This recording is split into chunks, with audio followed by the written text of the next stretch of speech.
విమర్శించే స్థాయి మీ స్థాయి కాదు. మీ స్థాయి ఏందో మొన్న 2023 ఎలక్షన్లలో హుజరాబాద్ ప్రజలు నీకు చూపించిర్రు. నీ స్థాయి ఏందో, నువ్వు ఏంటిదో అపర మేధావని నువ్వు ఫీల్ కావాల్సిన అవసరం లేదు. నీకంత సినిమా లేదు, నీకంత సినిమా లేదని చెప్తా ఉన్నాను. ఏం మాట్లాడుతావు నువ్వు? నేను ఈ కరీంనగర్ జిల్లాకి 2 సార్లు అధ్యక్షునైనా, 2 సార్ల మంత్రినైనా. ఎస్, నీకు రాజకీయ భిక్ష పెట్టింది ఎవరు? కేసీఆర్ కాదా అని నేను అడుగుతా ఉన్నాను. నిన్ను 2 సార్ల అధ్యక్షుడు చేసింది ఎవరు?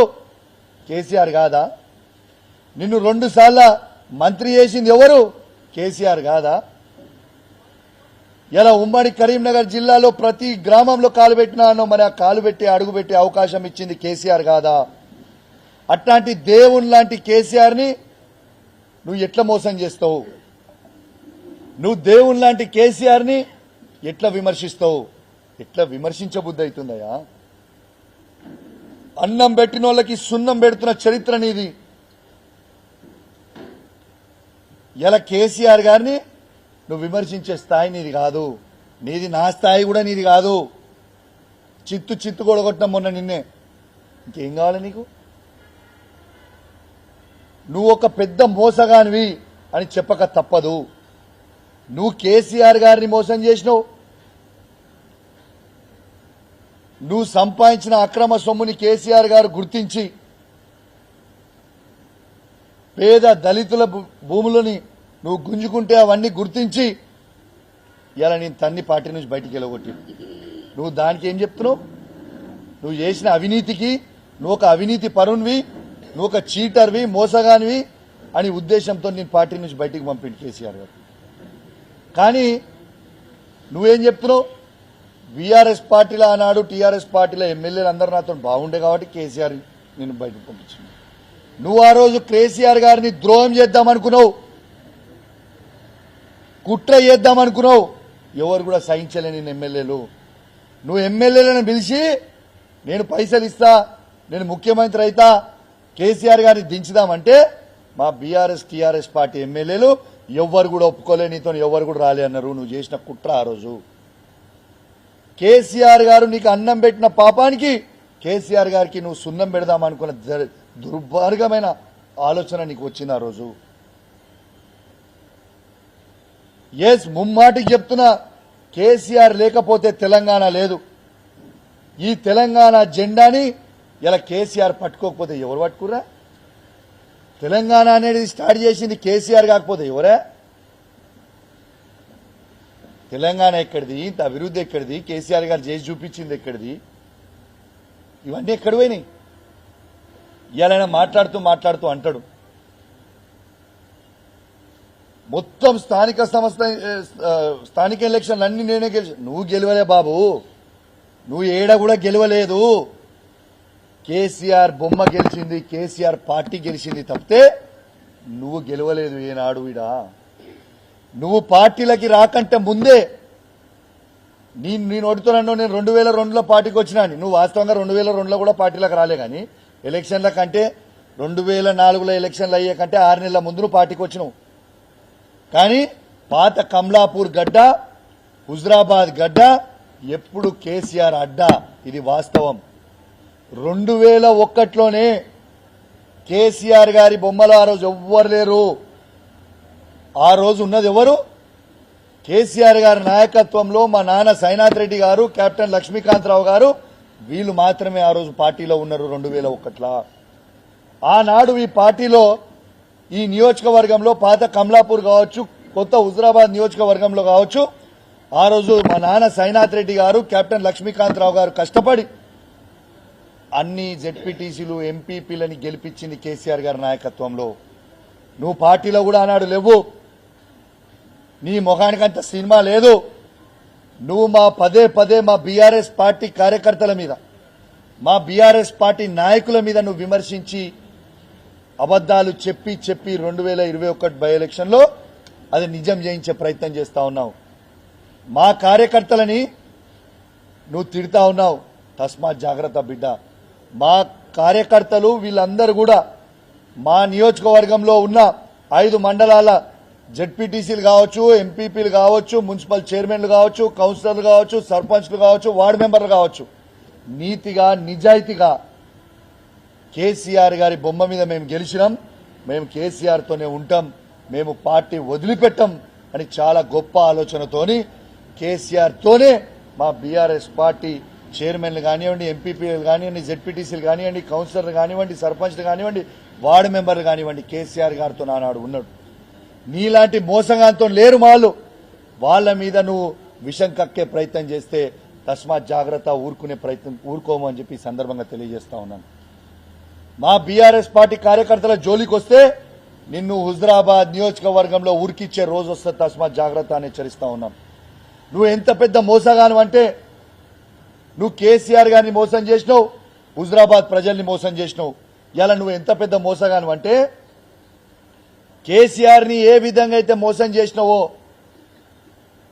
నీతోని వచ్చి టీఆర్ఎస్ ఇష్పెట్టి, టీఆర్ఎస్ బీఆర్ఎస్ ఇష్పెట్టి టీఆర్ఎస్ 20 ఏళ్లు జెండా మోసిన కార్యకర్తలు టీఆర్ఎస్ ని ఇష్పెట్టి నువ్వు మబ్బెపెట్టి పైసలు ఇస్తామని ఆశ పెట్టి వాళ్ళని తీసుకొని పోయినవే, ఇలా వాళ్ళని కూడా మోసం చేసినావు కదా నువ్వు. 20 ఏళ్ల చరిత్ర వాళ్ళు ఉద్యమం చేసిర్రు, టీఆర్ఎస్ పార్టీ జెండా మోసిన వాళ్ళని మోసం చేసి తీసుకుపోయి నీ 2021 ఎలక్షన్ తర్వాత కనీసం ఒక్కరినన్నా నువ్వు పట్టించుకున్నావా వాళ్ళని? ఒక్కరినన్నా పట్టించుకున్నావా వాళ్ళని? కేసీఆర్ ని మోసం చేస్తావు, హుజరాబాద్ ప్రజల్ని మోసం చేస్తావు, నిన్ను నమ్ముకున్న కార్యకర్తలను మోసం చేస్తావు. ఏంటిదో హుజరాబాద్ లో ఇది చేసినావు. అరే హుజరాబాద్ ఇలా నీకు రాజకీయ భిక్ష పెట్టింది హుజరాబాద్ ప్రజలు. పాత కమలాపూర్ నియోజకవర్గం, హుజరాబాద్ నియోజకవర్గం పెట్టింది రాజకీయ భిక్ష. అట్లాంటి రాజకీయ భిక్ష పెట్టిన హుజరాబాద్ నియోజకవర్గంలో నువ్వు ప్రజల్ని పట్టించుకోకుండా ఇష్పెట్టి పోయి మల్కాజిర్లో పోయి నిలబడి హుజరాబాద్ ప్రజల్ని ఇష్పెట్టేసి ఇలా హుజరాబాద్ వాళ్ళు అన్నం పెట్టిందనే సబ్జెక్ట్ మర్చిపోయి మా షామీర్పేట్ గడ్డ అంటున్నావు. అరే వా, నీకు రాజకీయ భిక్ష పెట్టిన హుజరాబాద్ ప్రజల్ని మర్చిపోయి మా షామీర్పేట్ గడ్డ అంటున్నావు. అరే వా, చాలా అద్భుతంగా చెప్తున్నావు.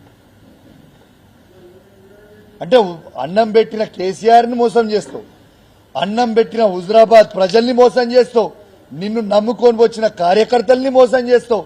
నువ్వు మోసగానివా కాదా అని నేను అడుగుతా ఉన్నాను. కానీ నేను చెప్తా ఉన్నా, టీఆర్ఎస్ ని ఇష్పెట్టి బీజేపీలో పోయిన ప్రతి కార్యకర్తకి నేను చెప్తా ఉన్నా, కేసీఆర్ గారి నాయకత్వంలో మీకు కౌశిక్ రెడ్డిగా నేను అండగా ఉంటా. మీరు టీఆర్ఎస్ పార్టీలో ఉన్నారు, మీరు కూడా కేసీఆర్ శిష్యులని నాకు తెలుసు. మీరందరూ కూడా వాపసు రావచ్చు, నేను స్వాగతిస్తా. I'm there. ఏ టీఆర్ఎస్ నుంచి పోయి బీజేపీలో చేరిన కార్యకర్తలు, అలా వాళ్ళు రాజేందర్ నమ్ముకొని పోయిన కార్యకర్తలు వాళ్ళు మోసపోయిర్రే, మీరు అధైర్యపడకండి, మీరు రావచ్చు వాపస్. Always gates are open. TRS party KCR నాయకత్వంలో మళ్ళా మిమ్మల్ని కాపాడుకునే బాధ్యత ఈడ ఉన్న శాసనసభ్యునిగా, బాధ్యత కలగ బీఆర్ఎస్ పార్టీ నాయకునిగా మీ అందరు కూడా హామీ ఇస్తున్నా. ఎవరు అధైర్యపడాల్సిన అవసరం లేదు. ఇంకోటి పెద్ద డైలాగ్ కొడుతుండు, నా చరిత్ర తెలుసా అంటుండు. అరే నీ చరిత్ర ఎవరికి తెలియదా? ఇదో పెద్ద జోక. ఏం చరిత్ర నీ చరిత్ర? నీ చరిత్ర ఒక మోసపు చరిత్ర. నువ్వు ఒక మోసగానివి. ఆ చరిత్ర చెప్తా ఇను, మంచిగా చెప్తా. నీ చరిత్ర తెలుసా అను, నీ చరిత్ర ఏందో నేను చెప్తా మంచిగా ఇను. ఈయన ఏం చేస్తుండే? గుడ్లు అమ్ముకుంటుండే. ఇలా గుడ్లు అమ్ముకునేటోడు ఏ స్థాయికి ఎదిగిందంటే బంగారు గుడ్లు అమ్ముకునే స్థాయికి ఎదిగిపోయాడు. మరి ఇదేదో నువ్వు బంగారు గుడ్డు అమ్ముకునే స్థాయికి వెళ్ళింది మాకు కూడా ఆ లాజిక్ చెప్తే, ఆ లాజిక్ మన గుడ్ల ఫామ్లు ఉన్న వాళ్ళందరికీ చెప్తాం. ఆ లాజిక్ గుంట భూమి, నీ చరిత్ర ఏంది? నార్మల్ గుడ్ల నుంచి బంగారు గుడ్లు అమ్ముకునే స్థాయికి పోయినావు. నీకొక గుంట భూమి లేకుండే పేదోళ్ళ రక్తం దాగి ఇలా రంగారెడ్డి జిల్లా చుట్టుపక్కల ఇలా 800 ఎకరాలు కొన్నావు. అది నువ్వు చేసిన చరిత్ర. గట్టిగా వర్షం పడితే నీ ఇంట్లోకి నీళ్లు వస్తుండే, కానీ ఇలా 5 ఎకరాల దొరగట్టినట్టు గడిగట్టినావు. ఇవి వాస్తవాలు కాదా? నేను చెప్పింది వాస్తవం కాదా?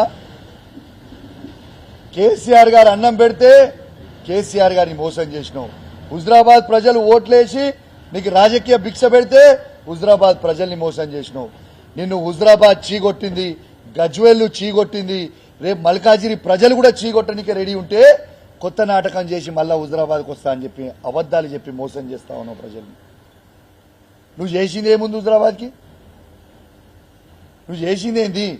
నువ్వు బీసీ ముసుగులో ఉన్న దొరవి, బీసీ ముసుగులో ఉన్న దొరవి. నువ్వు కేసీఆర్ని విమర్శించే స్థాయి నీది కాదు. మళ్ళీ ఏం మాట్లాడుతుండు దాంట్లో? నేను బీసీలకి ఇది చేసిన, బీసీలకి భవన్ చేసిన. నువ్వు భవన్లు నువ్వెట్లా కడతావో నాకు అర్థం కాదు. ముఖ్యమంత్రి కేసీఆర్ అయితే కేసీఆర్ భవనాలు కడతారు తప్పితే నువ్వేడా భవనం కడతావు? నువ్వు భవనం కట్టాను కదా బీసీల రాష్ట్రానికి. రాష్ట్రం తీసిపెట్టి పక్కకు పెడదాం. ఈ హుజరాబాద్ నియోజకవర్గంలో మండల్ హెడ్ క్వార్టర్లలో ఏ ఒక్క బీసీ భవనం అన్నా నువ్వు కట్టింది నాకు చూపిస్తావా? ఒక్క బీసీ భవనం నువ్వు కట్టింది చూపిస్తావా? నువ్వు బీసీల మీద ఏదో బాగా ప్రేమ ఉందని చెప్తున్నావు. ఒక్క బీసీ భవన్ హుజరాబాద్ నియోజకవర్గంలో హెడ్ క్వార్టర్లో ముదిరాజ్ బిడ్డలకైనా, యాదవ బిడ్డలకైనా, కురుమల బిడ్డలకైనా, గౌడ బిడ్డకైనా, పద్మశాలి బిడ్డలకైనా, ఎనీ బీసీ కమ్యూనిటీ రజక బిడ్డలకైనా ఒక్క కమ్యూనిటీ హాల్ నువ్వు హుజరాబాద్ హెడ్ క్వార్టర్లో కట్టించింది చూపిస్తావా? హుజరాబాద్లో కట్టుడు శాతగాలే కానీ రాష్ట్రంలో కట్టినట్టు. అరే వా, సిగ్గు లేకుండా మందికి పుట్టిన బిడ్డలు నాకు పుట్టిరని చెప్పుకుంటున్నట్టు ఈటల రాజేందర్ గారి వ్యవహారం అట్లా ఉంది. బాజాప్తు బీసీలకి ఆత్మ గౌరవానికి ఎవ్వరు ఊహించుకోని విధంగా ప్రతి కులానికి కేసీఆర్ గారే కట్టించారు బీసీలకి. గుర్తుపెట్టుకోండి, ఇది వాస్తవం. దిస్ ఈజ్ వాస్తవం. ఇలా ఈటల రాజేందర్ గారు ఏదో నేను బీసీ నాయకుడు అని చెప్తుండు. ఈటల రాజేందర్ గారు మీ సొంత అబ్బాయికి నాకు చెప్పడం ఇష్టం లేదు, కానీ ప్రజలు అనుకుంటున్న విషయం నీకు చెప్తా ఉన్నా. నీ కుటుంబ సభ్యులను ఏదో అనాలి, ఏదో దూషించాలని నా ఉద్దేశం కాదు. కానీ నువ్వు ఏ విధంగా మోసం చేస్తున్నావో, ప్రజలు ఏ విధంగా అనుకుంటున్నారో, ప్రజలు అనుకుంటున్నా ముచ్చట నీకు చెప్పాలని చెప్తా ఉన్నా. నువ్వు నీ సొంత కొడుకు పేరు ముదిరాజ్ అని పెట్టుకోలే, నీ సొంత కొడుకు పేరు రెడ్డి అని పెట్టుకున్నావు. నీ బిడ్డ పేరు ముదిరాజ్ అని పెట్టుకోలే, నీ బిడ్డ పేరు రెడ్డి అని పెట్టుకున్నావు. నిన్నగాక మొన్న నీకు పుట్టిన మనవని పేరు కూడా ఆఖరికి రెడ్డి అని పెట్టుకున్నావు. ఇక నీకు బీసీల మీద హక్కేముంటుంది బ్రదర్? నేను ఛాలెంజ్ కడుతున్నా, ఈటల రాజేందర్ గారు సవాల్ విసురుతా ఉన్నా. కమలాపూర్ పట్టణం నుంచి ఆయన ముదిరాజు సోదరులు ఆయన ముదిరాజు చుట్టాలని ఇంటికి పిలిచి నువ్వు ఏనాడ